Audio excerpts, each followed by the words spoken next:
Está no ar o Love the Problem, o podcast oficial da Nauer e K21.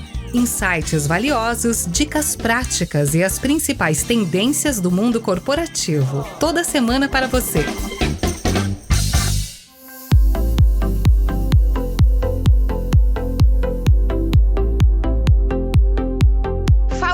Aqui é a Flor, esse é mais um episódio do Love the Problem e hoje a gente vai falar sobre produtos, sobre gestão de produtos, sobre como criar produtos em estruturas mais complexas e para isso eu tenho dois convidados incríveis. Um dos convidados vocês já conhecem, né, Rafinha, para os mais íntimos, Rafinha, que já tá ouvindo aqui, ó, o Love the Problem faz tempo, Rafaela Fonseca e Renato Mendes, que é um convidado novo que eu espero que seja novo só agora e continue por muitos outros episódios, viu, Renato? Já tô logo avisando com todo mundo de prova que esse não vai ser o único. Por favor, todos gente. Todos os convites assim. Ah, maravilha, amei.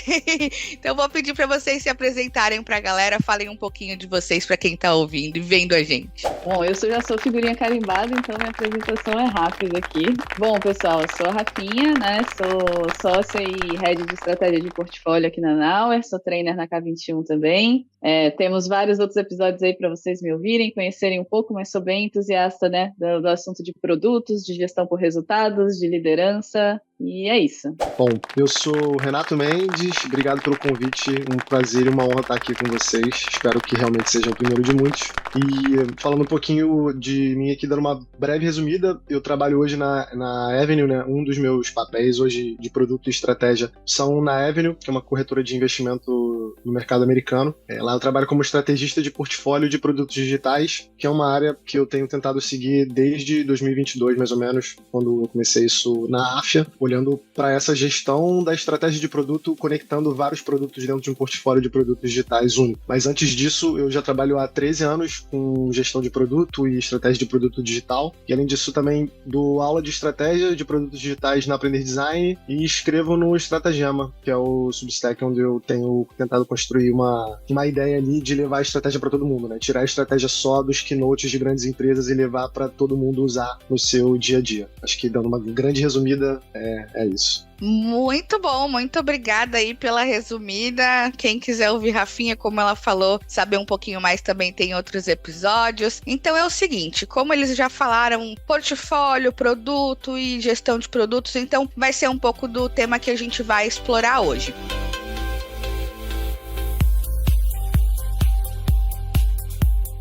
E para começar, eu queria saber de vocês. Eu acho que existe uma dúvida, talvez, muito grande, ou uma dificuldade de compreensão de quem que deve criar, co-criar e sustentar a estratégia de produto. Vem de onde? Vem de quem? O que come? Onde vivem, né? No ponto de vista de vocês, como que a gente consegue compreender isso? De onde que vem essa criação, essa sustentação da estratégia de produto? Acho que quase todas as perguntas que você for fazer aqui, eu vou lançar um grande depende, porque assim, talvez depende seja a palavra mais usada no meio de produto, design e tudo mais, mas é porque realmente depende. Mas eu diria que, assim, acho que vão ter perspectivas e filosofias, né? Particularmente, eu prefiro que seja o mais coletivo possível, quando dá. Então depende do tamanho da empresa, depende da disponibilidade meio que cognitiva mesmo, mental que as pessoas têm ali para estarem envolvidas, porque é um processo que demanda carinho, né? Você passar um tempo ali pensando nas coisas, elaborando um diagnóstico bem feito, garantindo que todo mundo concorde no diagnóstico, concorde nas soluções, entenda que aqueles recursos vão ser utilizados daquela forma. Isso não é tão simples assim. Mas, em geral, eu diria que quanto maior a empresa, mais a criação da estratégia, né? Essa definição de tipo, qual é o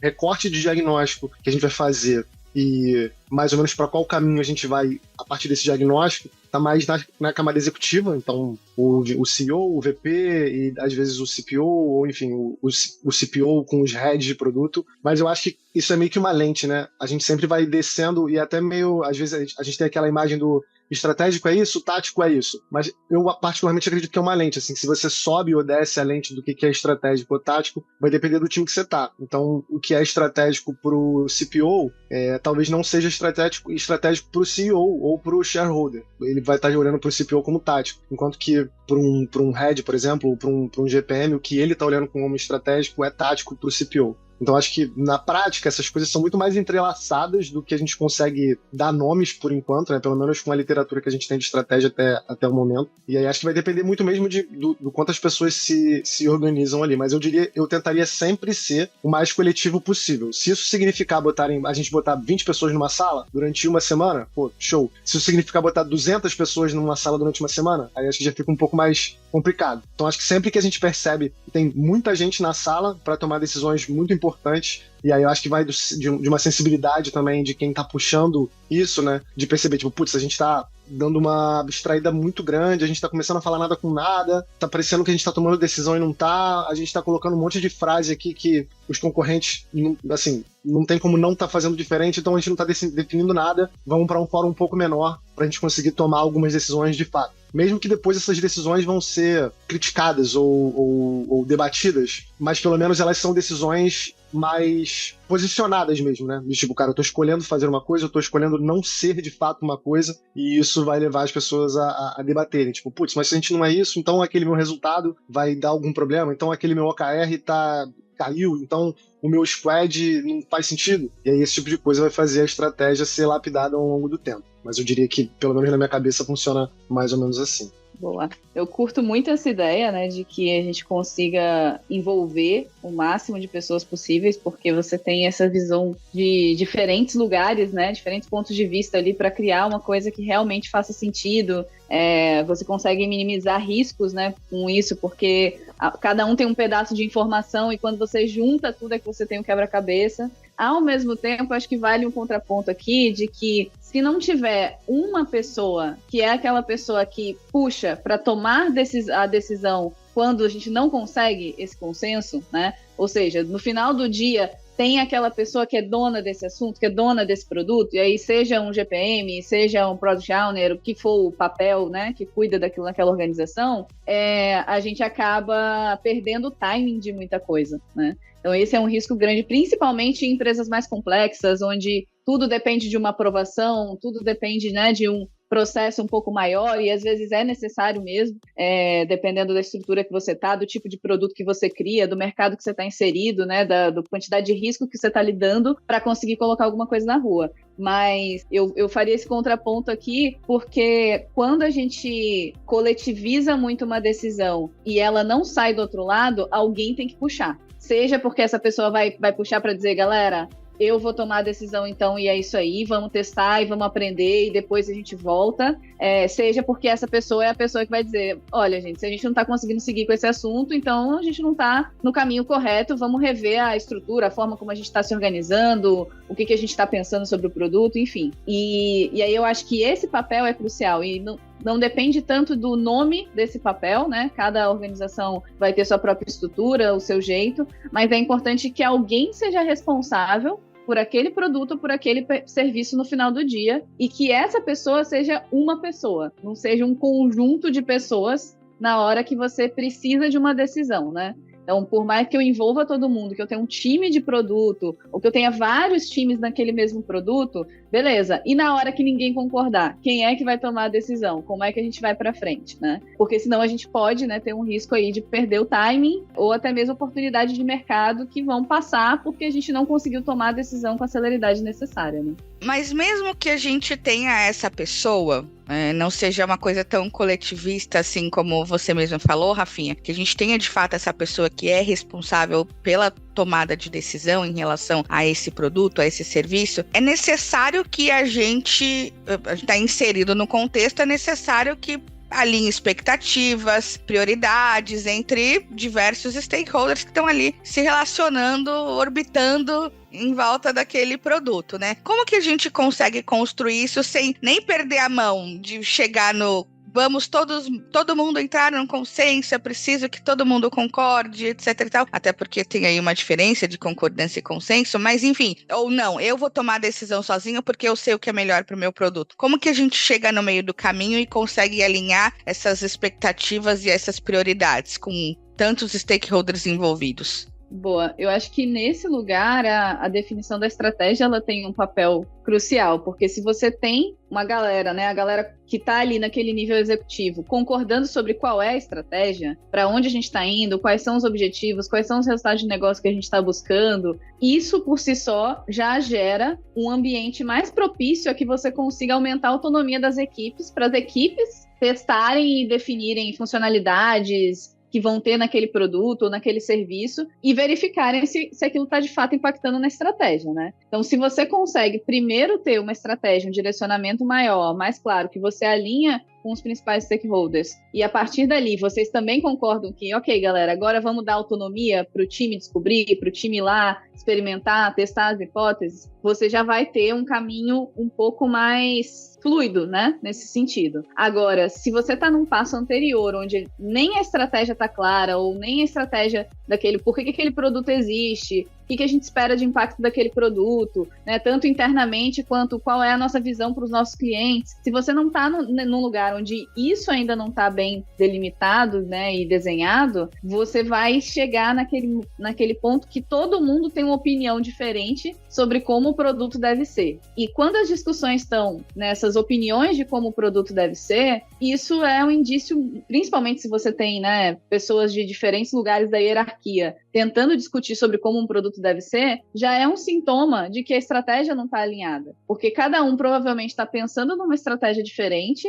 e, consequentemente, levando isso ali para um como, para o que vai ter naquele produto, sem estar alinhado entre todo mundo, né? Se a gente está olhando para os números, se a gente está olhando para esse direcionamento maior, para esse propósito maior, a gente consegue dar mais liberdade e envolver mais gente na criação, porque eu não preciso que todo mundo concorde sobre qual é a cor do botão que eu vou colocar, sobre qual é o nome daquele produto, sobre qual é a identidade visual daquele produto, porque eu sei que eu posso testar diferentes nomes, identidades visuais, funcionalidades, desde que elas estejam alinhadas e mirando nessa mesma estratégia. Boa. Tem aquele gráfico famoso, né, do alinhamento versus autonomia, né? Que você tenta ir o mais pra cima possível, o mais alinhado e com mais autonomia possível, mas acho que na prática tem que ter um primeiro passo, né? Eu acho que o alinhamento acaba sendo o primeiro passo antes da autonomia. Você não consegue ter muita autonomia se você não tiver alinhamento. Então, acho que apesar dele ser um gráfico que ele é bidimensional e aí parece que você faz as duas coisas ao mesmo tempo, acho que na prática você precisa fazer o alinhamento antes de fazer outras coisas. E aí eu acho que tem um macete, assim, que eu percebi ao longo dos anos, e eu não vejo tantas empresas fazerem, principalmente assim, eu passei por algumas consultorias, né? Trabalhei na Huge, na Accenture, fiquei quase 4 anos na Accenture e vi um monte de empresas de um monte de indústria diferente, e eu percebi que todas elas tinham um padrão, assim, desse momento de definição de estratégia. 2 padrões, na verdade, né? Primeiro que era um momento, então é como se tivesse só 2, 3 semanas no ano em que se falava de estratégia, o resto do ano era perseguindo metas que em tese traduziam o quão bem essa estratégia está sendo implementada. E o segundo era um esforço muito grande em entregar o pacote de soluções ou a visão de para onde a gente está indo, mas não tanto capricho assim na hora de mostrar o diagnóstico. Por que a gente está fazendo essas coisas? Então eu acho que uma boa parte desse alinhamento, né, antes da autonomia, hoje eu vejo que está ou talvez a falta do alinhamento está nessa pressa da gente passar pelo diagnóstico muito rápido. Como se todo mundo entendesse de forma muito natural e orgânica o que está acontecendo no mundo e por que a gente deve tomar tais movimentos. Então eu vejo que muitas vezes esse embananamento com a estratégia no dia a dia vem um pouco desse lugar das pessoas não saberem muito o porquê que aquela decisão foi tomada. E o porquê muitas vezes tem muito estudo por trás, né? Tem uma análise ali, tem um forecast, tem uma análise de futuro, tem uma análise de concorrente, tem uma análise de cadeia de logística, tem uma análise de cadeia de valor, tem um pouco do tino ali e de intuição de quem estava envolvido, de para onde o mercado está indo, que tipo de comportamento está modificando aquele mercado. E quando a gente não dá a devida importância para isso, eu sinto que esse alinhamento cai muito, assim. Em todos os lugares que eu consegui fazer as pessoas darem a devida importância para esse alinhamento, é quase como se o terreno ficasse melhor arado para a gente botar as sementes e fluir melhor, né? Então eu só fazendo, acho que um alinhamento pro que a Rafinha falou, acho que hoje em dia se eu pudesse dar um macete para quem tá passando por esse momento, ou para quem é essa pessoa que vai decidir as coisas, dá um pouquinho mais de tempo e carinho pro diagnóstico, de explicar o porquê que a gente tá fazendo as coisas. E às vezes até falar, tipo, a gente podia ir pelo caminho B, C e D, mas a gente vai pelo caminho A, porque tal coisa, ou porque o nosso estilo de investimento é XYZ, ou porque a gente entende que daqui a pouco vai acontecer uma volatilidade tal e a gente vai ter que segurar o nosso caixa por tanto tempo, porque a gente precisa fazer essa retomada. Enfim, acho que esse porquê das coisas, e assim, eu vou só me alongar só um pouquinho, digredir só um pouquinho mais, porque eu acho que muitas vezes isso fica escondido numa certa... Eu não sei se é medo, mas é uma certa... uma coisa da política real da empresa e das pessoas não quererem falar muito coisas que as pessoas não podem saber. Do tipo, não, as pessoas não podem saber que daqui a 2 anos a gente vai fazer tal movimento. As pessoas ainda não podem saber o quanto de lucro a empresa tem no final do TRI. As pessoas ainda não podem saber que os shareholders estão pensando em vender a empresa. E aí, essas coisas que são as verdadeiras tomadas de decisão, né, tipo assim, que na prática são a primeira linha de tomada de decisão que vão definir a estratégia como um todo, fica escondido no diagnóstico, não é claramente falado, e as pessoas ficam perdidas porque tem umas decisões de solução soltas que não casam com nada, mas em tese elas casam com uma parte do diagnóstico que não pode ser falada, porque as pessoas não podem saber, porque aí elas vão ficar com medo, que elas vão mudar de emprego, porque aí elas não vão, sei lá, enfim, qualquer que insira aqui o porquê as lideranças não falam sobre as verdades dos movimentos de negócio. E é muito curioso, né? Porque no final das contas, o ser humano, com tudo na vida, ele vai funcionar melhor se ele souber o porquê que ele precisa ou o porquê que ele vai fazer determinadas coisas, né? Porque o como existe, no final das contas, é sobre isso. Então, a ordem é quase que o porquê, o como, e aí depois você vai alinhar expectativas, prioridades, enfim, quando você tiver tudo isso construído. Mas, partindo de um lugar onde a gente passou por um porquê que ficou claro, que as pessoas entendem, né, de onde surgiu aquela estratégia. Eu tenho aqueles objetivos estratégicos, como que eu consigo desdobrar isso, transformar isso em decisões reais do backlog do produto, por exemplo? Como que eu chego nesse lugar? Qual o caminho percorrido? Qual que é a jornada entre eu ter um objetivo estratégico bem claro e bem definido, bem entendido pela organização, e isso tocar ali no meu produto, em como aquilo vai desenrolar dali para frente? Depende. Mas eu diria que vai ter a ver com aí eu acho que começa a entrar na autonomia, né? Mas eu diria que a gente precisa ter pelo menos rituais e artefatos bem sedimentados para isso acontecer. E aí, rituais eu tô falando desde da reunião clássica do off-site lá, de planejamento, até, todo o all hands, todo reunião de resultados, toda reunião que tem mais do que 10 pessoas na sala, tem que repetir o mantrazinho lá, fala a estratégia da empresa, tem que dar um jeito de fazer o deck da estratégia de 1h30 caber em 5 minutos. E toda reunião que tem mais de 10 pessoas vai passar esses 5 minutinhos iniciais falando, só lembrando, nossa estratégia é XYZ por causa disso, daquilo. E então, porque isso vai ajudando a gente a ter um ritmo cognitivo de linkar as coisas. Então, se na reunião que você acabou de falar que a estratégia é XYZ e você está reorganizando o backlog e as iniciativas não tem nada a ver com o que você acabou de falar, essas coisas vão ficando claras e aí essas contradições vão ficando aparentes. E a gente vai tendo que resolver as contradições, não tem muito jeito. E aí, às vezes, a contradição tá no time, às vezes tá na tribo, às vezes tá na disciplina, às vezes tá no nível, na camada executiva.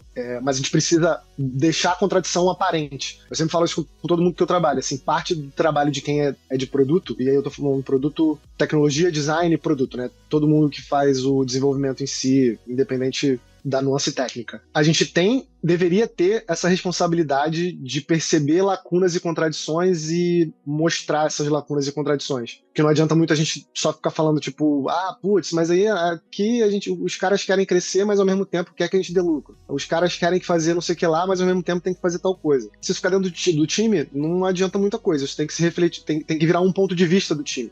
Eu encorajo muito os times a fazerem isso. Falar, cara, se tem uma parada de estratégia que tá te incomodando, transforma isso num ponto de vista. Pega os dados, coleta o que te gerou de problema, quais são os itens do backlog que estavam priorizados e que quando bate de frente com a estratégia, esses itens, em tese, deveriam cair, só que eles não caem porque tem stakeholders que estão cobrando aqueles itens. Então tem uma contradição entre a demanda dos stakeholders do time e o que é um direcional estratégico, e você precisa ter um ponto de vista sobre isso, né? O que você acha? O time devia estar fazendo qual? O que está acontecendo para gerar essa dissonância entre o stakeholder e o que foi definido de estratégia? É uma questão política de uma pessoa ou realmente tem uma falha de comunicação entre áreas? E a gente, enquanto área de produto, a gente, em geral, tem um pouco mais de talvez de letramento desse tipo de facilitação de conversa, de encontrar esses pontos, saber dar um embasamento para ele, levar esse ponto de vista de um jeito não violento, fazer a conversa acontecer e chegar numa decisão sobre aquilo ali.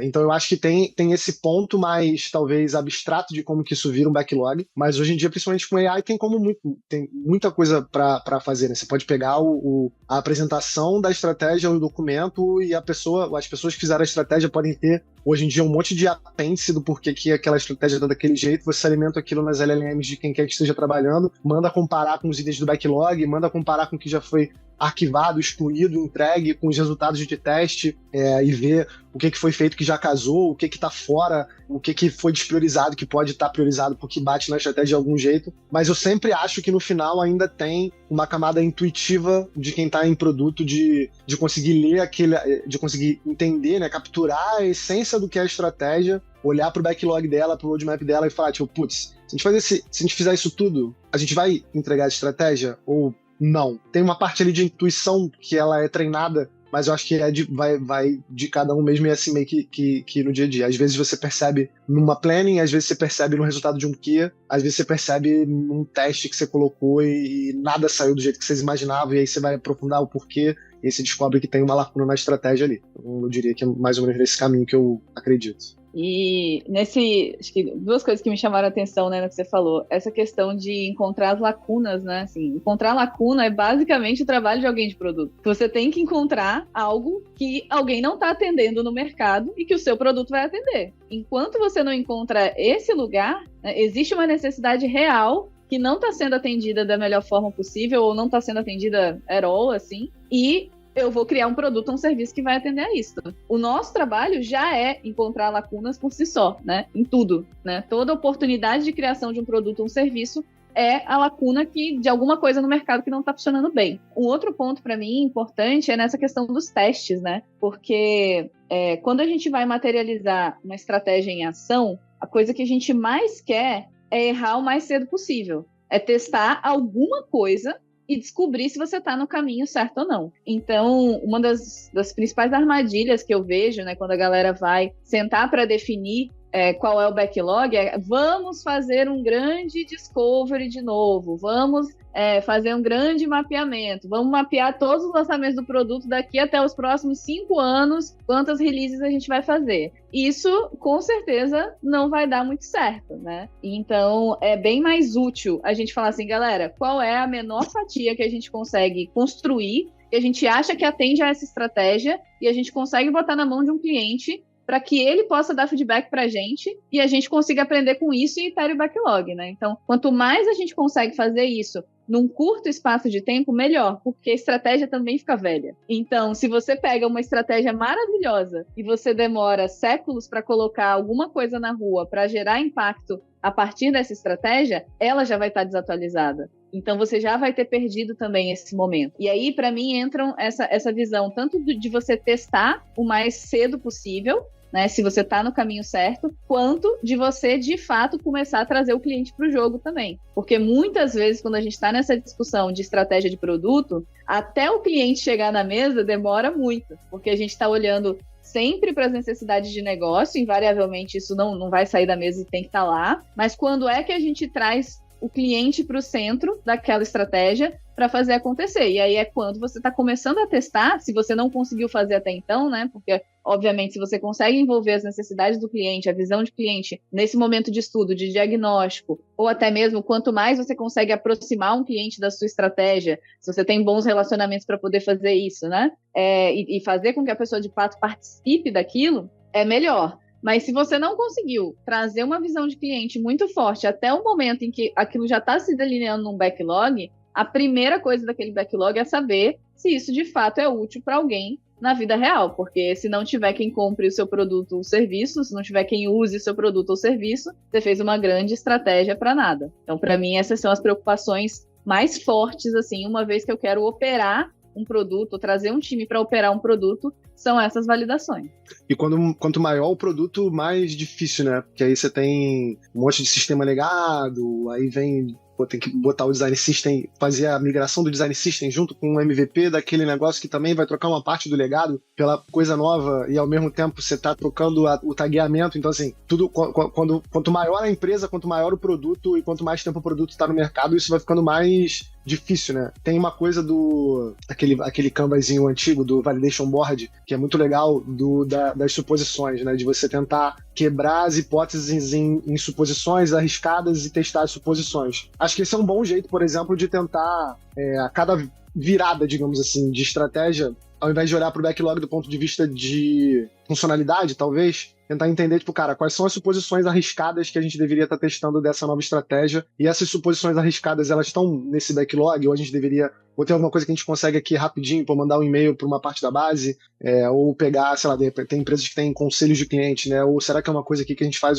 uma guerrilha rápida com esse conselho de clientes, ou é uma parada que a gente, dependendo da empresa ali, eu consigo fazer um protótipo de baixa e ir pra rua, literalmente descer ali no prédio, dependendo da empresa, faz sentido, né, você vai descer no prédio e vai ter gente usando o seu produto. E aí você consegue, de fato, coletar essas coisas ali muito, muito em tempo real. Mas acho que diminuir eu concordo muito com a Rafinha, e eu acho que, mas a gente tem uma certa dificuldade de entender como diminuir esse ciclo de iteração, né? Como testar mais rápido, principalmente em ambientes com muito sistema legado, assim. Acho que isso é uma dificuldade que eu vejo muito a galera passar um veneno para conseguir fazer. E assim, não vai melhorar. O contexto de negócio só vai ficar mais volátil, só vai ficar mais rápido, só vai ficar mais indo e vindo, né? Então assim, a gente vai dormir com o mundo de um jeito, no dia seguinte tem tarifas, guerras e coisas sociais que mudaram tudo. Então, assim, não adianta muito querer que a estratégia vá durar, achar que é culpa das pessoas ou culpa da estratégia, de que a estratégia está mudando toda hora, sendo que, na verdade, a sociedade está mudando toda hora, e aí a tecnologia, a gente em produto tecnologia,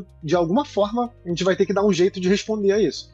A gente precisa encurtar esse ciclo de teste mesmo, de iteração, de feedback de alguma forma. Aí, assim, eu não... Particularmente, aí acho que a Rafa está muito mais por dentro disso do que eu, o quanto as metodologias e frameworks de gestão de produto na prática ali estão conseguindo evoluir para entregar essa rapidez do contexto de negócio. E acho que a tendência é só piorar e a gente fica meio maluco, assim. E nesse sentido, acho que geralmente, né, o medo das pessoas é perder dinheiro, no geral, né? Assim, a gente pode traduzir dinheiro para várias outras questões, mas se eu lançar a coisa errada e eu perder clientes e, consequentemente, eu perder dinheiro. Coisas nesse lugar é que fazem a gente ir colocando vários entraves, né, dentro desse processo de experimentação. E uma coisa que sempre me ajudou muito foi calcular, de fato, qual é o custo do atraso, qual o cost of delay. Então, beleza, se eu não lançar agora isso, que tem esse potencial de receita, eu demoro mais 2 meses para lançar porque eu preciso ter certeza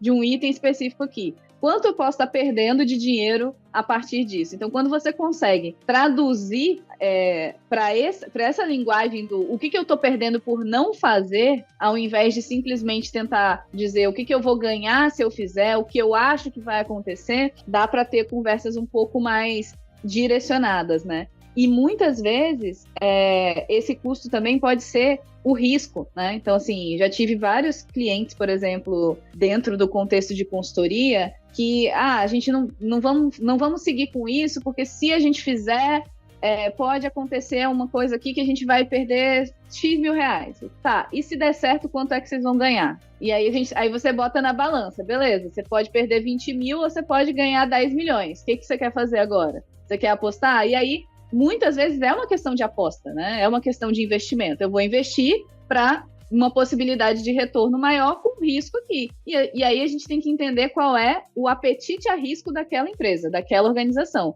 O quanto a gente consegue bancar no risco para determinado cenário, né? Para determinado contexto, que aí volta no depende, né? Que o Renato trouxe mais cedo e faz super sentido. Mas muitas vezes, né? E da grande maioria delas, a gente deixar de fazer uma coisa vai sair mais caro do que se a gente conseguir fazer, obviamente, né, com um processo que ajude a gente a fazer isso da forma mais tranquila possível. Coisas que geralmente, principalmente nessa questão, né, de sistema legado, migração e coisas do tipo, que impedem muito as coisas, é que ou é 880, né? Ou você faz para todo mundo de uma vez, ou você não faz. E aí, muitas vezes, a gente perde um tempão discutindo se vale a pena fazer para todo mundo ou não fazer, ao invés de sentar e falar assim, gente, tá, o que a gente tem que fazer, então, para que a gente possa fazer gradualmente essas migrações? Vamos trabalhar nisso primeiro? Porque aí a gente consegue fazer isso pelo resto da nossa, né, do ciclo de vida desse produto, ao invés da gente ter que, toda vez que a gente for discutir alguma coisa, ter que parar nesse mesmo lugar de ou a gente faz para todo mundo ou a gente não faz. Então, também entender quais são os impedimentos, os entraves tecnológicos que impedem a gente de fazer isso, porque a gente vê empresas gigantescas fazendo testes o tempo todo, né? Quantas vezes eu pego um app de um cartão de crédito qualquer, um banco, eu olho no app e eu tenho uma funcionalidade, a pessoa que está do meu lado não tem. E a gente, pô, isso aqui, olha, lançou, legal, a pessoa, pô, não tenho.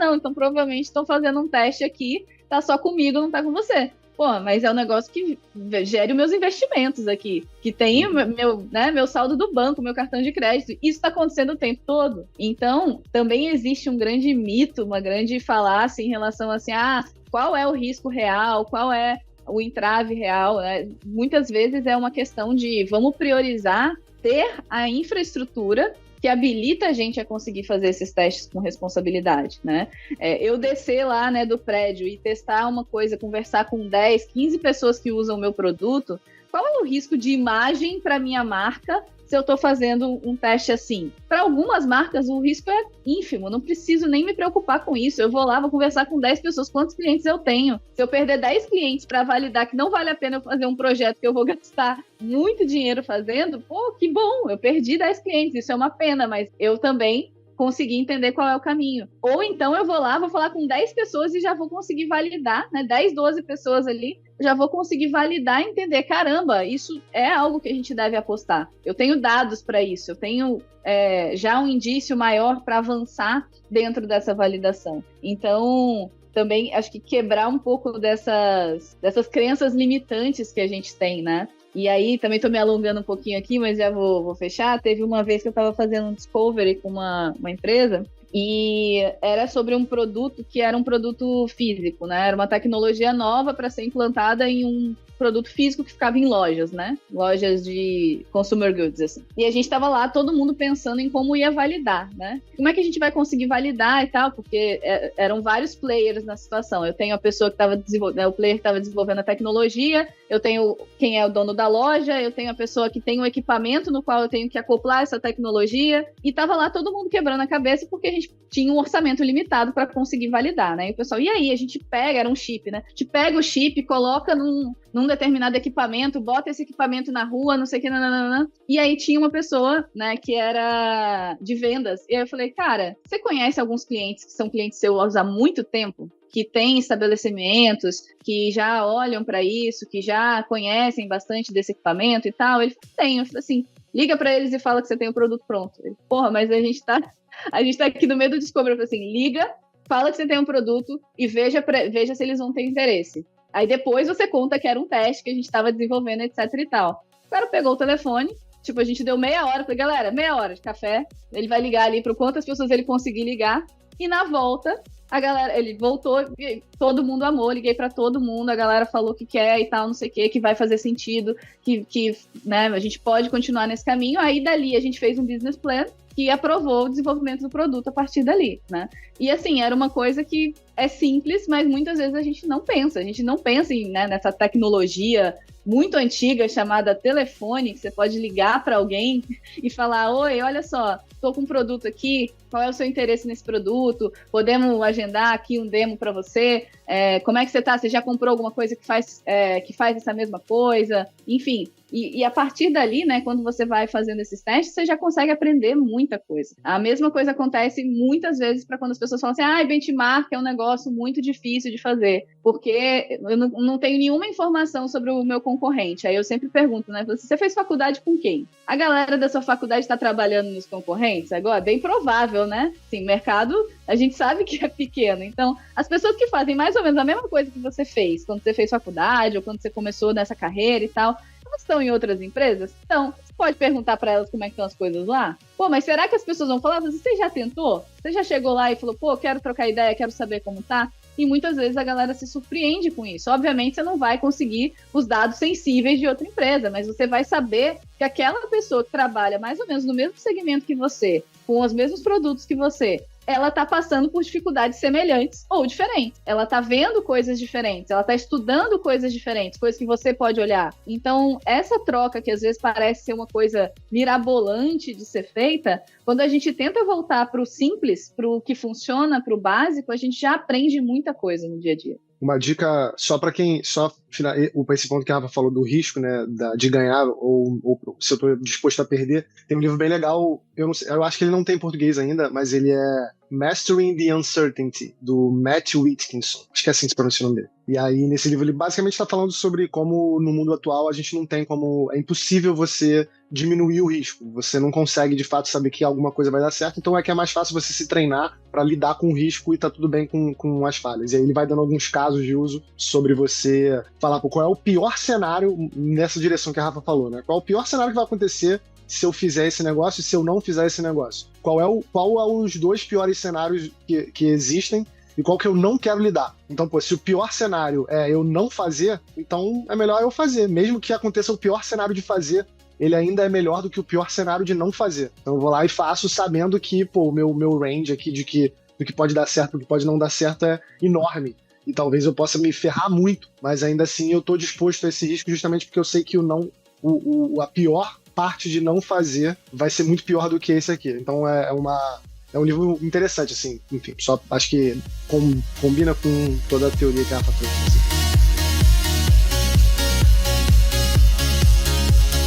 Tem um ponto que eu entendo que eles se juntam aqui, essa parte do risco, né, do apetite ao risco, com as validações que podem e devem, ou invalidações que podem e devem ser feitas do produto, que é uma dificuldade que pode existir de vender o produto até internamente. Então, eu tenho que saber o quanto que a minha empresa está ali disposta, né, a aceitar determinados riscos, e se o meu produto está sendo validado, né, ele tem uma validação ou não do meu cliente em questão. Como que eu consigo comunicar o valor do meu produto de forma que ele vá ganhar apoio político? Ainda mais num cenário, vamos supor aqui um cenário onde talvez seja uma organização que não tem um apetite tão grande ao risco, né? Que tipo de comportamentos ou artefatos eu posso utilizar para poder falar: olha, cara, meu produto é esse e o valor dele é esse. Eu sei que a Rafa falou sobre as validações, depois falou sobre o business plan, que eu acho que são algumas alternativas. Falar sobre o custo do atraso também é alguma alternativa. Vocês enxergam mais alternativas para poder lidar com esse tipo de situação? Tenho um produto, quero vender internamente, eu preciso ganhar apoio político, né, por assim dizer. Como que eu posso fazer esse movimento? Vocês já viram isso acontecer? Já precisaram fazer isso em algum momento? Acho que talvez é tratar como se fosse um produto mesmo, né? Tipo, fazer a mesma coisa que você faria, em tese, se você estivesse colocando esse produto na rua, né? Então, assumir a mesma lógica de pensamento. Então, pensar nas suposições mais arriscadas e lidar aquilo não como uma parada pessoal, né? De tipo, ai, nossa, as pessoas não entendem o que eu tô falando, pô, ninguém vê o que eu tô vendo, ou, putz, as pessoas não têm, já ouvi muito isso, né? As pessoas não têm paladar para essa coisa, ou as pessoas, ou tal área não tem, na época da Accenture a galera falava muito inglês, aí falava muito não tem taste para isso aqui. Eu acho que é ser muito crítico e honesto com o cenário que você tá. Acho que junto com tudo que a Rafa falou, tem uma coisa que eu também acho que faz sentido, é pensar em, assim, qual é a filosofia da empresa que você tá trabalhando e o produto que você tá querendo vender. Se a filosofia da sua empresa, por exemplo, ela é muito voltada para amplitude. Tipo, você trabalha na Amazon e a Amazon é resolver tudo para todo mundo. Então é uma filosofia de amplitude. Eles querem resolver todos os jobs to be done para todos os clientes, em qualquer geografia, em qualquer tecnologia. E se o seu produto que você está tentando vender ali está numa filosofia mais de foco, é difícil de você conseguir passar, porque você fala, não, pô, mas tem esse nicho muito bem desenhadinho, que tem, pô, vai ter uma margem super alta, e a gente consegue atender com o que a gente já tem e tal, mas a filosofia não bate, e vice-versa, né? Você trabalha, sei lá, em alguma coisa da 37 Signals lá, você trabalha no Basecamp, e aí você vai querer trazer um produto que é um produto de escala, com muita amplitude, que resolve um monte de problema ao mesmo tempo, você vai bater na parede, porque a galera tá pensando numa outra lógica, a galera tá pensando numa lógica de nicho, de um mercado específico, muito fechado, atender aqueles poucos clientes de um jeito muito, muito, muito foda.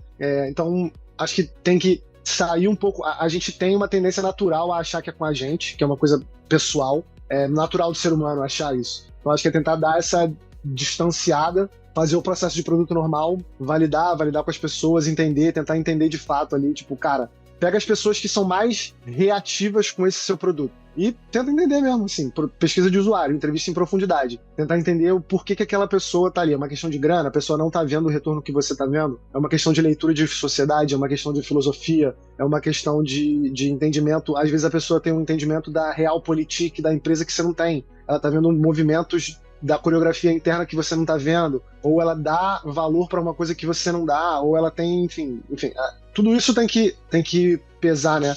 A gente acaba tendo menos clientes, porque os clientes da empresa são menos pessoas, o que intui em ser uma coisa mais profunda. Você necessariamente vai ter que ser mais profundo no seu diagnóstico, e às vezes não vai dar. Acho que também é saber que às vezes não vai dar, partir para outra aceitar, né? Aceitar. Boa. Eu acho que esse ponto é bem importante, porque se você está tendo muita dificuldade de vender internamente um produto, isso já é um indício. Ou de que tem alguma coisa no pitch do seu produto que precisa melhorar, ou de que tem alguma coisa no próprio produto que precisa melhorar, ou de que esse produto não é adequado ao ambiente no qual você está tentando vender ele internamente. E aí vai ser uma escolha de até onde você vai para ultrapassar essas barreiras. Mas lembrando, né, que assim, a premissa toda, né, de quem cria produto é que a gente possa estar errado, né? A gente possa invalidar um produto. Então, se você não está disposto a invalidar o seu produto, já comece por aí. Você tem que estar disposto a olhar e falar, cara, esse negócio aqui não funciona, não vende, as pessoas não querem, não faz sentido. Porque isso é uma economia de tempo muito grande, né? A gente conseguir descobrir o quanto antes. Agora, tem essa questão de entender se você está realmente no lugar mais propício, e aí no lugar, seja a sua equipe, sua área, sua empresa, o mercado, enfim, onde você está é um lugar mais propício para levar adiante a ideia que você tem, a oportunidade que você está vendo. Uma outra coisa que eu acho que vale reforçar nesse sentido também, né, da gente pensar em como convencer as pessoas, é que as pessoas não são convencidas, né? A gente não convence ninguém. Então, elas precisam enxergar um problema real, uma questão real, uma necessidade real que vai trazer um benefício para elas ou para a organização de alguma forma, para que elas consigam se conectar com aquilo que você está puxando, com aquela iniciativa que você quer trazer, né? Então, enquanto você não consegue trazer essa conexão, não espere que as pessoas vão se importar com aquilo que você está falando. E aí, eu acho que um grande auxílio nessa jornada é se aprofundar um pouquinho mais sobre gestão da mudança organizacional, sobre comunicação não violenta também, sobre gestão da mudança, sobre como você gera, né, formas de falar sobre o seu produto que tragam esse brilho nos olhos das pessoas, que tragam elas para esse lugar de querer se envolver naquilo, querer apoiar aquela causa que você está propondo, né? E partir do princípio que precisa existir uma necessidade daquela pessoa que vai ser atendida a partir do momento que ela te apoia nessa iniciativa ou que ela, de alguma forma, interfere ali ou auxilia no que você está querendo fazer. Boa. Valor mostrado, valor compartilhado. Agora a gente vai entrar numa outra seara, que então eu não tenho mais só um produto, eu não tenho mais só uma iniciativa, eu tenho algumas iniciativas. Então, já entendi, funciona, validei, tá legal, mas eu não tenho só isso, eu tenho mais. Como que a gente pode que vocês veem como principais critérios para priorizar esses produtos, essas iniciativas? Como que a gente faz isso com base num valor real e não em uma possível influência, em uma possível urgência? Na visão de vocês, quais critérios que podem ser usados, levados em consideração quando a gente tem uma gama de iniciativas e a gente precisa lidar com esse volume maior, que eu não estou mais lidando com um só? Acho que primeiro é a gente se conectar com a estratégia maior da organização, né? Então, é você conectar seu portfólio de produto com essa estratégia maior. E aí, se você usa, por exemplo,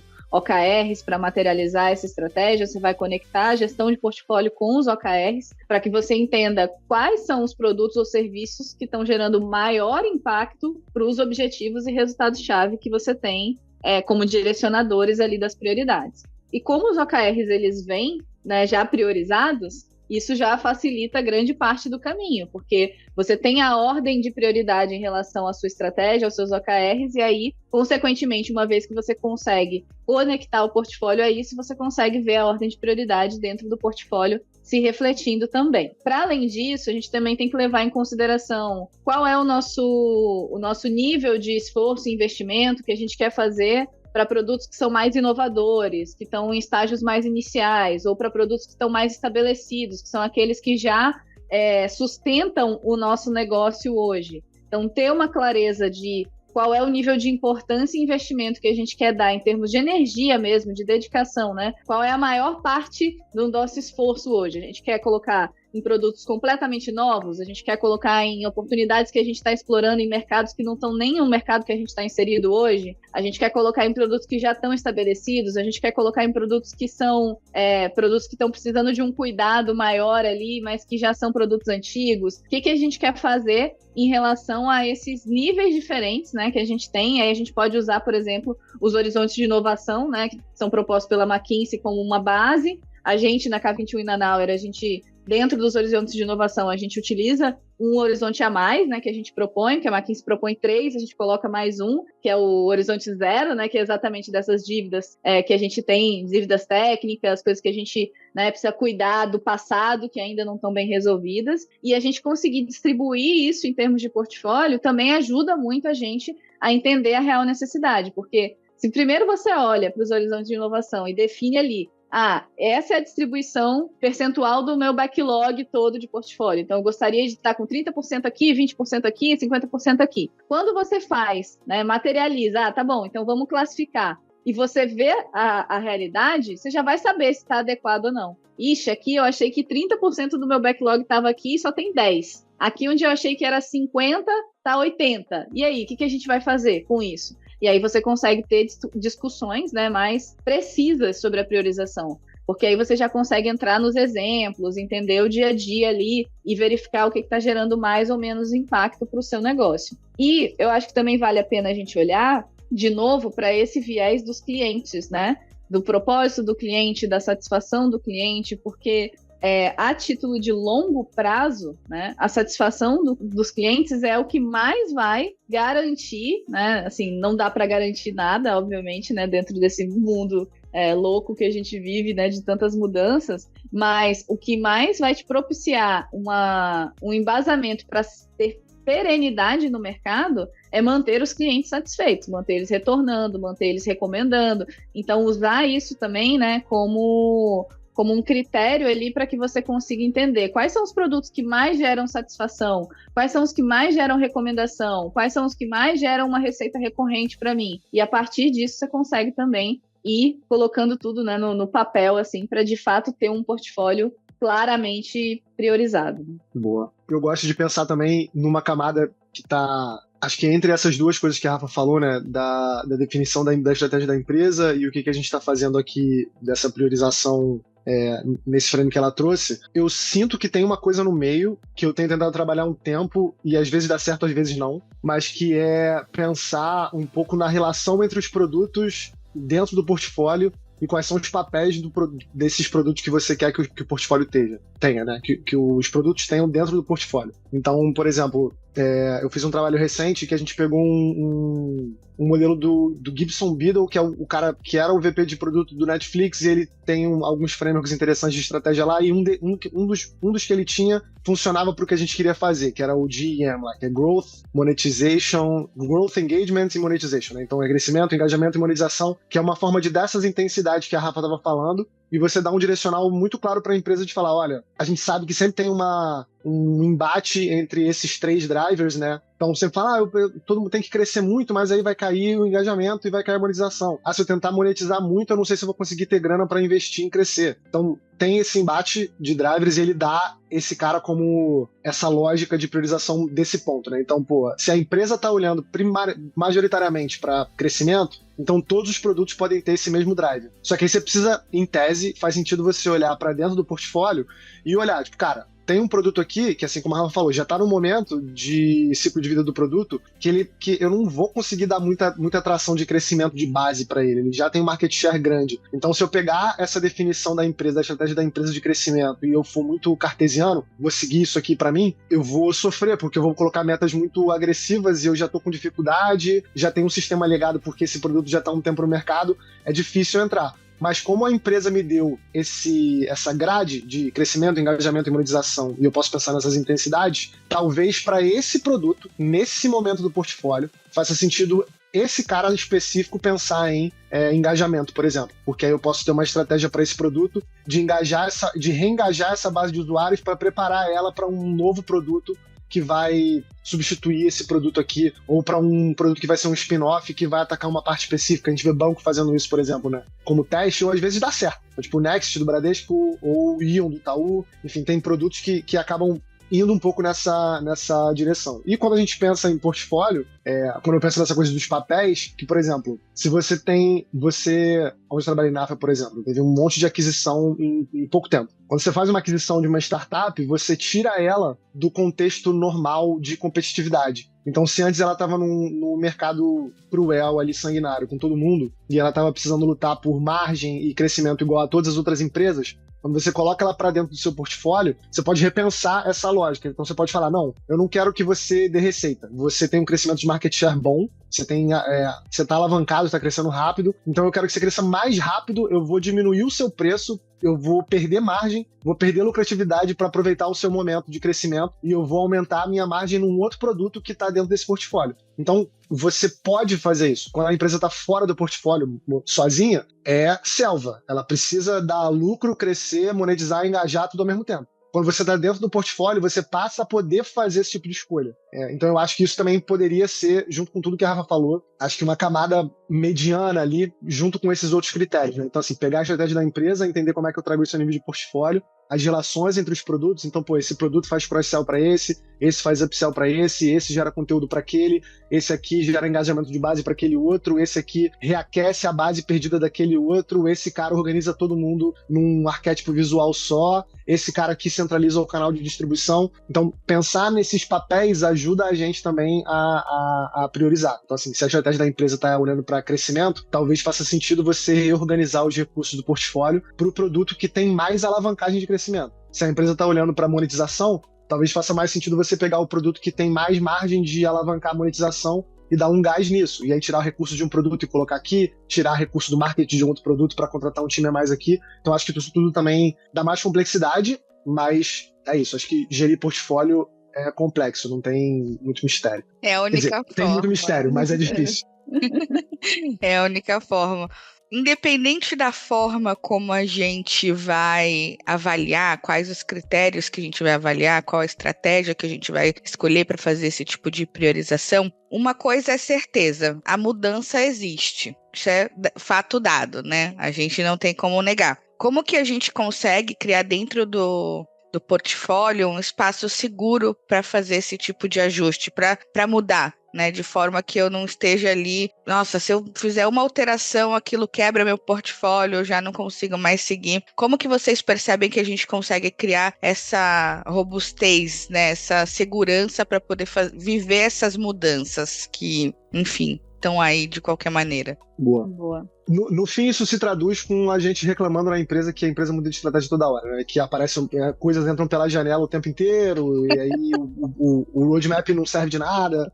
Acho que no final é isso que a gente tá falando. Eu acho que pra mim tem duas coisas que a gente poderia fazer, assim, que no fim a gente quer algum nível de diversão na coisa. Se tudo que a gente faz é pastel entrando pela janela, vai ficando sem graça. E aí eu acho que tem duas coisas que a gente pode fazer pra isso, assim. Uma é ficar atento ao tipo de padrão que surge disso. Então, assim, se tem muita urgência acontecendo, se tem muito pastel precisando ser frito, tem alguma coisa ali por trás. Esse padrão deveria ser observado, estudado, e entender como é que a gente usa esse padrão a nosso favor. Isso pode ser uma oportunidade de mercado, pode ser uma ameaça que a gente tem e que a gente está subestimando, pode ser um sinal que a gente ainda acha fraco de mudança de comportamento, mas que a gente pode se colocar à frente e tomar a frente da competição. Então eu acho que tudo que tem muita urgência e aparece toda hora e a gente não previu, é um sinal que a gente deveria olhar para a fonte daquele tanto de urgência que está aparecendo e tentar atacar a raiz do problema, né? Eu costumo falar, quando eu falo só sobre estratégia é ser radical. Então quanto mais na raiz do problema você vai, mais estratégico você está sendo. Então acho que esse é um primeiro ponto. E o segundo ponto é tentar, e aí vai depender da empresa, depender da configuração da empresa, ter algum tipo de respiro de teste mesmo, de iniciativa. Então, por exemplo, lá na AF, o time que cuidava da estratégia de portfólio também cuidava de algumas explorações a nível de portfólio. E às vezes a gente pegava pessoas de vários outros times para fazer isso com a gente, e eram coisas de tiro curto, assim, 2 semanas, 1 mês, para pegar uma tese e dar uma aprofundada nela e fazer teste, fazer levantamento, fazer foresight, um monte de coisa nesse sentido. Depois os times voltavam ali pro que estavam fazendo. O iFood, se eu não me engano, é jet ski o nome que eles usam, né? É como se fosse... Eu tenho um cruzeiro enorme, um transatlântico, e ele não se move muito rápido, mas eu posso botar jet ski, né? Times menores, para ver se faz sentido. Esse jet ski vai lá na frente, ver se faz sentido o transatlântico inteiro mudar de rota, ele volta e traz informações para mim ali.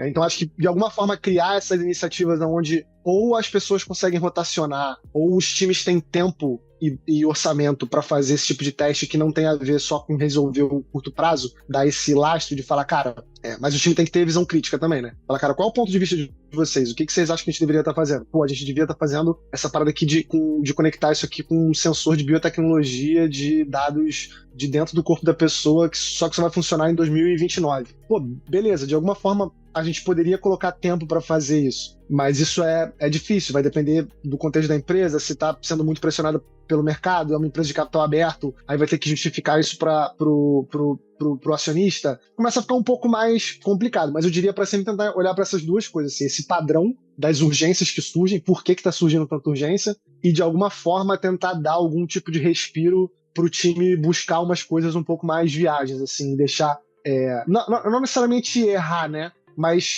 talvez dar uns tiros na água, assim. A gente fica um pouco preso nessa lógica da falha, né? Ou eu acertei ou eu errei. E muitas vezes, e o erro meio que não é bem um erro, né? Tipo, se você talvez só não tenha acertado ainda, você aprendeu várias outras coisas ali, e a gente não a real é que no dia a dia, a gente não sabe produtizar o erro como aprendizado. A gente não sabe falar, pô, a gente tinha essa hipótese e a gente achava que ia gerar um monte de receita, e aí a gente colocou na rua e gerou 20 daquela receita, mas aí a gente aprendeu o quê? Pô, a gente tinha definido mal o público-alvo por XYZ, a gente subestimou o débito técnico tal, da próxima vez a gente não vai fazer isso, a gente superestimou o valor que as pessoas iam ter desse benefício e na prática não é, então a gente aprendeu isso aqui, serve para toda a empresa. Todo mundo, olha, que acha que esse benefício é muito maneiro, não é tão maneiro. Então a gente não sabe, é raro. Um time que sabe produtizar o erro é raro, assim, é difícil de encontrar. Mas porque a gente tá amassado, né? A gente tá, a pressão por resultado tá meio puxada. Então a gente também, isso não tá no nosso backlog pessoal de desenvolvimento, digamos. Eu fiquei pensando aqui também numa questão de que quanto maior é o item de backlog que a gente está trabalhando, mais frustrante é quando a gente tem que mudar de direção. Você estava há muito tempo fazendo uma coisa que você não entregou ainda, e aí mudou de direção, você não teve chance de entregar. Então, quanto mais você consegue fatiar o seu backlog, você consegue lidar melhor com a frustração se você tiver que parar de fazer alguma coisa para ir para uma outra direção. Então, boas fatias ajudam a gente nisso, né, em lidar com essa mudança, porque Eu não estou fazendo um negócio há muito tempo, super comprometido, super imerso, e aí agora do nada vou jogar aquilo fora para fazer outra coisa. Então, se eu consigo fatiar, eu consigo ter essa sensação boa de ter entregado valor até um determinado momento e entender que eu preciso mudar de rota. E dessa pressão por resultado também, tem uma coisa que a comunicação pega muito nesse lugar, né? Porque, como você falou, né, Renato, de, tipo, a gente não consegue, né, muitas vezes nas empresas a gente não consegue vender bem esses aprendizados, né? A gente não consegue produtizar o aprendizado.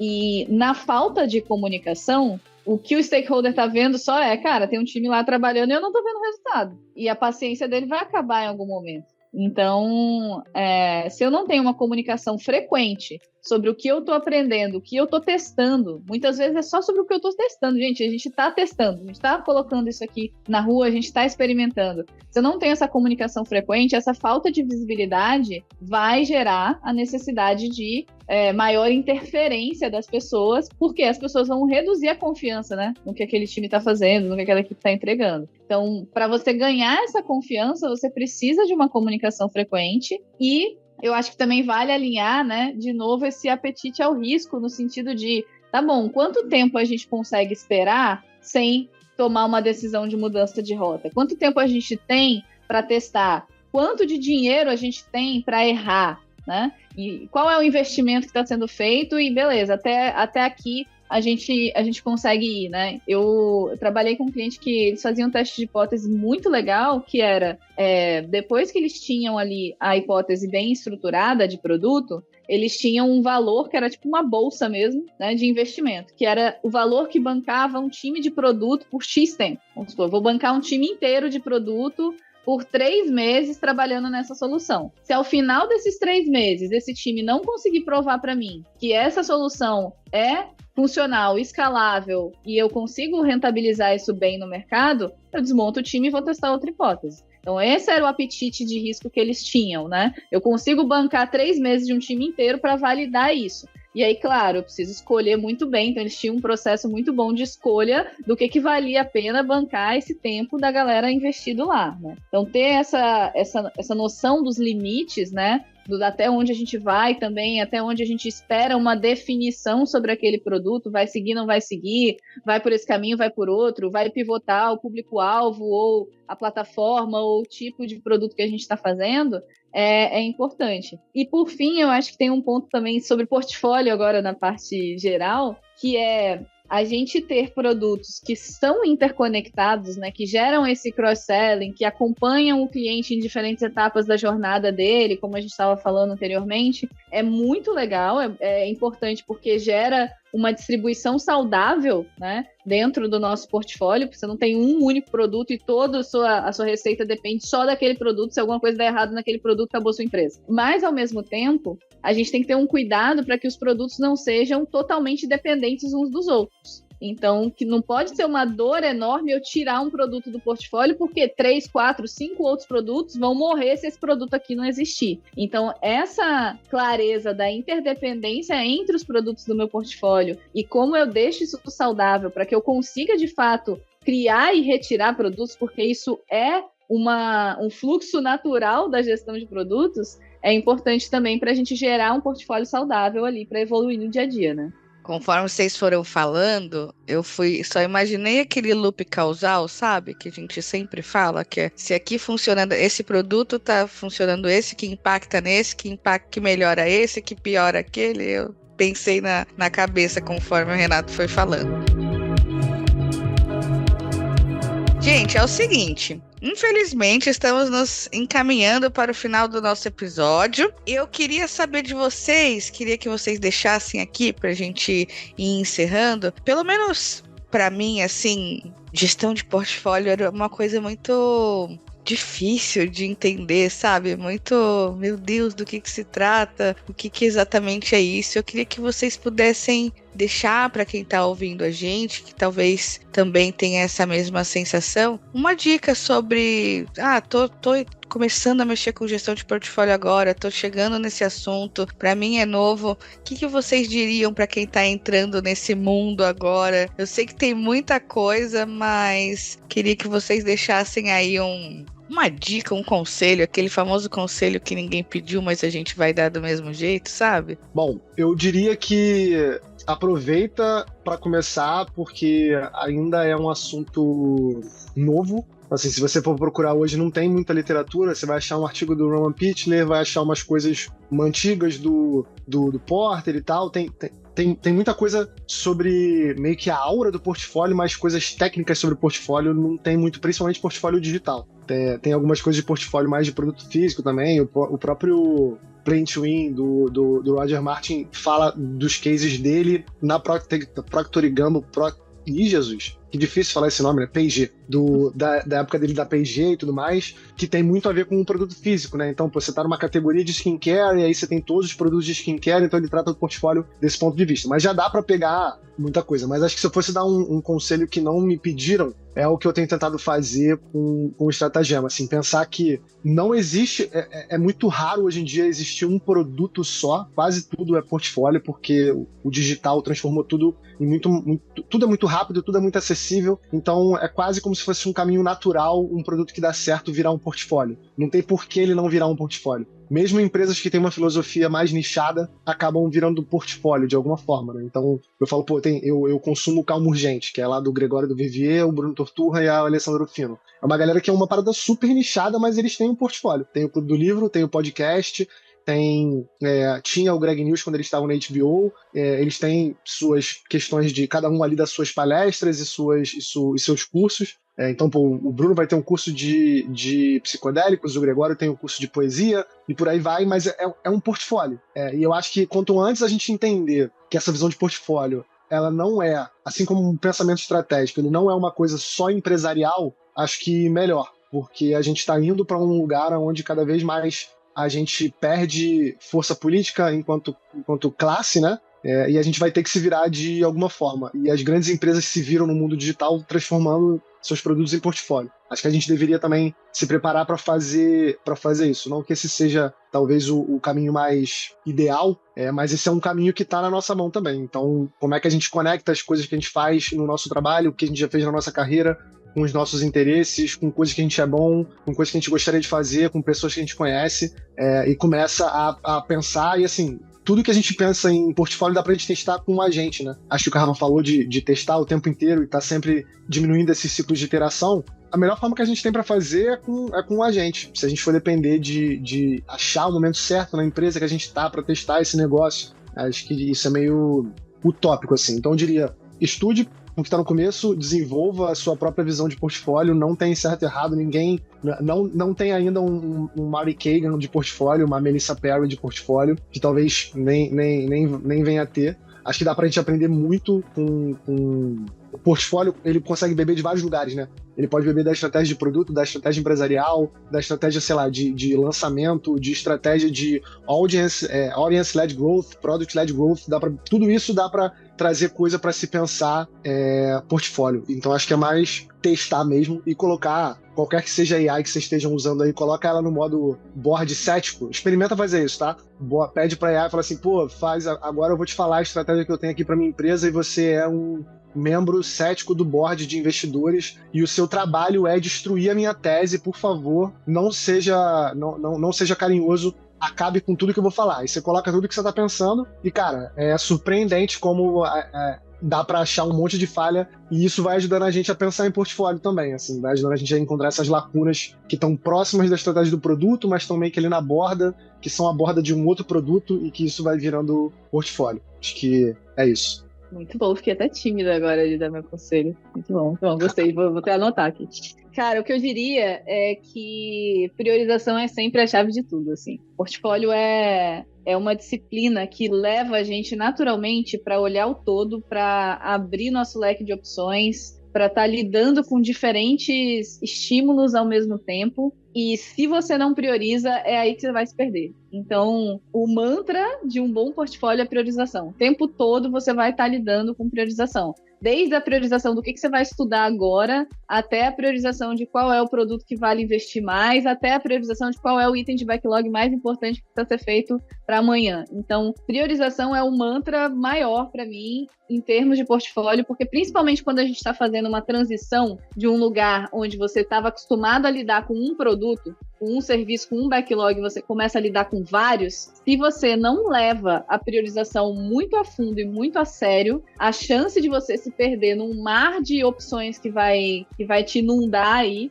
é muito grande, né? Então, para mim, o meu conselho para complementar aqui toda a sabedoria que o Renato já trouxe pra gente, priorização em todos os lugares, em todos os momentos. Muito bom, muito obrigada. Então, vocês que estão ouvindo, anotem aí, anotem esse monte de... Depois eu vou pegar com você, Renato, as referências pra gente poder compartilhar também, colocar na descrição do episódio. Queria mais uma vez agradecer a participação de vocês. E agora, pra gente finalizar, deixo aberto o microfone para que vocês deixem os recadinhos do coração para quem tá ouvindo, para quem tá vendo, assistindo a gente. Boa. Eu queria primeiro agradecer o Renato. Já fazia muito tempo que eu queria trazer esse homem para falar aqui com a gente, que é uma pessoa incrível aí de produto, que eu conheci há muitos anos atrás, né? Demoramos muito para conseguir gravar esse episódio, viu? Vou te falar. Então agora você já se comprometeu a gravar mais, agora já não tem mais jeito, entendeu? Mas queria muito agradecer sua participação aqui, ter topado compartilhar com a gente aí tanta coisa dessa experiência aí que você tem, né, de produto há tanto tempo e em tantos lugares diferentes, assim. Foi um prazer estar com você. E galera do LTP que já tá cansada de me ouvir, de me ver agora, né? Agora vocês estão começando a ficar cansados de me ver, porque eu já tô participando dos episódios gravados também. É sempre um prazer estar aqui, compartilhar com vocês. Continuo disponível para quem quiser trocar ideia. Fala com a gente lá na comunidade do Love the Problem no Telegram, manda dúvidas, feedbacks, insights que vocês tiveram aí com o episódio. Vai ser um prazer interagir com vocês. Boa. Primeiro agradecer, valeu pelo convite e é isso, tiramos do papel finalmente. Um prazer estar aqui com vocês. Rafinha, é sempre uma honra ouvir, trocar ideia com você. Rafa é um dos cérebros mais inteligentes que eu conheço. Sempre que eu tô perto, eu cresço muito. Então, assim, pra mim é sempre muito... do ponto de vista de ser egoísta mesmo, é sempre muito importante pra mim estar perto da Rafa. Espero ser convidado de verdade, espero que não seja papo de estar na gravação e aí depois não chama. Não, é verdade. De verdade que eu vou ouvir. Você já era, agora pode ter certeza que vai voltar, isso eu garanto. Não, vambora. Eu gosto muito de tentar ser mais cru, assim, mais prático com as coisas que a gente fala de estratégia. Acho que estratégia é um tema que foi tão maltratado, tadinho, ao longo desse tempo, assim, virou uma coisa tão chata de se falar. E eu acho que tem tanta coisa maneira e gostosa de falar do ponto de vista criativo e de possibilidades que estratégia pode ser. Então eu acho que meu último recadinho acho que é meio esse, assim. Deem uma chance nova pra estratégia, tratem ela como uma coisa legal, gostosinha, criativa, divertida de fazer. Acho que vale a pena pra gente. Agradecer de novo a oportunidade de estar aqui. Inclusive eu não tô na comunidade do Telegram. Queria entrar, queria ver o que a galera tem falado lá. E eu acho que, só uma última coisa, eu acho o nome do podcast muito bom. Love the Problem é muito bom. Eu tava vendo um vídeo, inclusive, recente, falando sobre como a gente deveria repensar toda a nossa forma de se candidatar a trabalhos olhando pro espaço do problema e não tanto pro espaço da vaga em si. Depois eu posso compartilhar com vocês também, é uma parada bem, bem interessante. Gente, obrigada mais uma vez e obrigada pessoal que tá ouvindo e assistindo a gente. Até mais.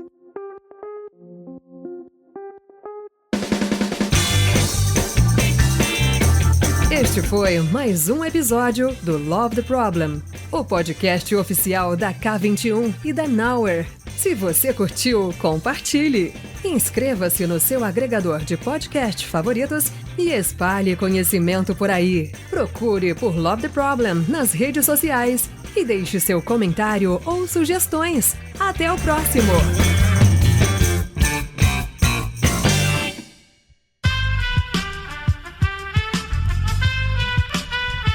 Esse podcast foi editado por Aerolitos Edição Inteligente.